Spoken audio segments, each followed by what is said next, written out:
the United States warned China on Saturday to halt destabilizing actions in Asia, as Washington and its allies sought to boost defense cooperation in the face of what Japan called an increasingly severe security environment. Using unusually strong language, U.S. Defense Secretary Chuck Hagel told an Asia-Pacific Security Forum that the United States was committed to its geopolitical rebalance to the region and will not look the other way when fundamental principles of the international order are being challenged. In recent months, China has undertaken destabilizing, unilateral actions asserting its claims in the South China Sea, he said in the speech to the Shangri-La Dialogue in Singapore.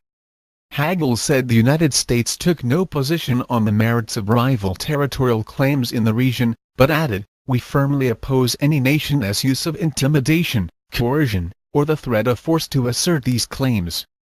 Japanese Defense Minister Itsunari Onodera said Tokyo perceived an increasingly severe regional security environment. "It is unfortunate that there are security concerns in the East and South China Seas," he said. Japan as well as all concerned parties must uphold the rule of law, and never attempt to unilaterally change the status quo by force. China claims almost the entire oil and gas-rich South China Seas, and dismisses competing claims from Taiwan, Brunei, Vietnam, the Philippines and Malaysia. Japan has its own territorial row with China over islands in the East China Sea.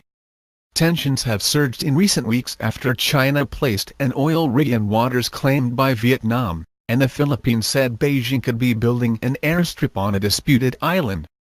Japan's defense ministry said Chinese Su-27 fighters came as close as 50 meters (170 feet) to a Japanese OP-3C surveillance plane near disputed islands last week and within 30 meters of a YS-11 EB electronic intelligence aircraft.